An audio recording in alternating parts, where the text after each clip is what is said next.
ॐ नमो भगवते ओम श्री गणेशाय नमः। ओम नमो भगवते वासुदेवाय नमः। ओम नमो नारायण। भक्तगणों, मैं विजय गोस्वामी दशनाम भृगु साधना यूट्यूब चैनल के माध्यम से आप लोगों को निर्जला एकादशी के विषय में बहुत विशेष जानकारी दे रहा हूँ। निर्जला एकादशी वर्ष में एक ही बार आती है। ज्येष्ठ मास की शुक्ल पक्ष की एकादशी तिथि में इसको मनाया जाता है। यूँ तो एकादशियाँ प्रति महीने आती हैं और प्रति माह में 2 बार आती हैं और पूरे वर्ष में 24 पड़ती हैं, परंतु कई बार जब लीप ईयर आता है, लोन का महीना आता है जिसको अधिक मास बोलते हैं, उसमें 2 और पड़ जाती हैं तो 26 आ जाती हैं। अब हर व्यक्ति, प्रत्येक व्यक्ति प्रति महीने माह में एकादशी का व्रत नहीं कर सकता। हम लोग तत्पर हैं, कार्य की व्यस्तता है, अपने कार्यों में लगे होते हैं, कार्य में, रोजगार में, व्यवसाय में, तो मुश्किल पड़ता है काम करने वाले व्यक्ति को। उसके लिए ये एक ऐसी एकादशी है जिसको निर्जला एकादशी बोलते हैं, जो ज्येष्ठ मास के शुक्ल पक्ष की एकादशी तिथि में होती है। यदि कोई व्यक्ति इस एकादशी तिथि का व्रत रखता है और पारायण करता है तो उसको 24 एकादशियों का फल प्राप्त होता है। इसलिए इस एकादशी को हमको रखना बहुत ही नितांत आवश्यक है। एक विशेष बात, इसके कुछ ऐसे उपाय हैं, 2 या 3 मैं आप लोगों को बताऊंगा, उसको करिए और अचूक लाभ लीजिए। ये महाभारत के समय से वेद व्यास मुनि जी ने सभी पांडवों को ये बताया कि आप लोगों को निर्जला एकादशी का व्रत रखना है। पहले तो पूर्ण ही एकादशियों को बोला, संपूर्ण 24 एकादशियों के लिए बोला, लेकिन जो भीष्म थे वो एकादशी व्रत नहीं कर पाए, क्योंकि उनको भूख बहुत अधिक सताती थी। इसलिए उन्होंने निर्जला एकादशी का व्रत को रखने का निश्चय किया। इसलिए इस एकादशी को हम लोग पांडव एकादशी भी बोलते हैं और निर्जला भीष्म एकादशी के नाम से भी जाना जाता है। इसमें लोग क्या करते हैं, हम अपने पौराणिक रूप से देखते हैं, हमारे दादा परदादा जो दादी थी वो लोग शरबत है, रूह अफ़ज़ा है और बेल का शरबत है, वो लोग दूसरों को बांटते थे।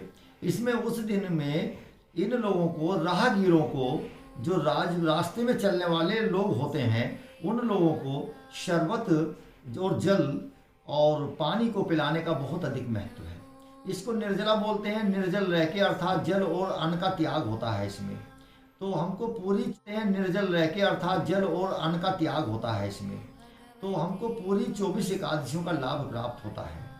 अब एकादशी के विषय में, इस बार जो एकादशी है 10 तारीख को हो रही है। भक्तगणों, जो हमारे दर्शक लोग हैं उन लोगों के लिए विशेष बात कि 10 तारीख को 6 तिथि है और 10 तारीख में शुक्रवार पड़ रहा है। शुक्र महालक्ष्मी का दिन है, अर्थात नारायण की धर्मपत्नी का दिन है, और एकादशी क्या है, नारायण की तिथि है।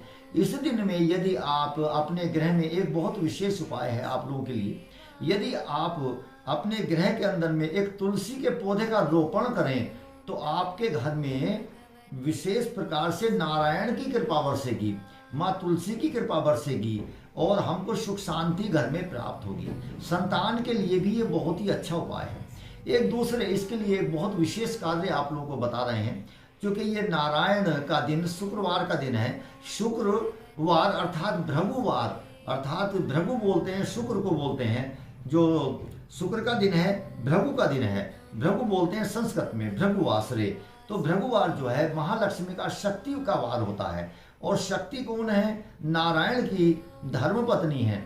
इसलिए कमलाधिपति श्रीपति जी और लक्ष्मीपति जी महाराज जो नारायण हैं, उनके जो धर्मपत्नी है उनका भी दिन इस बार पड़ रहा है, तो दोनों लोगों का एक जगह दिन आ रहा है, अर्थात नारायण की एकादशी है निर्जला और शुक्रवार का दिन पड़ रहा है। तो इस दिन आप एक बहुत विशेष उपाय करेंगे। यदि आप पीतल के पात्र में आप थोड़ा हल्दी घोल लीजिए, पिसी हल्दी आप ले लीजिए, और कच्ची हल्दी अगर मिल जाए तो उसको आप पेस्ट बना के और उसको घोल लीजिए, पत्थर आदि से पीस के, पत्थर पर पीस के, और उसको पेस्ट बनाने के तत्पश्चात आप केले की जड़ में 3 लोटे जल आपको, या 3 गिलास जल आपको अभिषेक करना है। केले के वृक्ष की, कदली वृक्ष में आपको अभिषेक करना है। इससे आपको संतान लाभ मिलेगा, इससे आपको धन लाभ मिलेगा, इससे आपको जो विवाह अगर घर में किसी का नहीं हो रहा है, चाहे बेटी हो, कन्या हो या पुत्र हो, बेटा हो, तो विवाह का योग भी बनेगा। और एक विशेष बात, इस दिन में आप जो है अगर नहीं रहा जाता है आपको, तो बेल के शरबत पीने का बहुत ही अधिक महत्व है। आप 4 बजे के बाद में सायकालीन अगर आप नहीं रह सकते, निर्जल नहीं रह सकते, तो आप बेल का शरबत पी सकते हैं। और अगले दिन में आप गाय को कुछ न कुछ आहार जरूर कराइए। इसके करने से आप लोगों को बहुत ही लाभ आएगा। भक्तगणों, इसी के साथ अगली वीडियो में हम आपको दोबारा से आपके सामने प्रकट होंगे। तब तक के लिए आप लोगों से आज्ञा चाहते हैं। ओम नमो भगवते वासुदेवाय नमो नमः। ओम नमो नारायण। वासुदेवाय।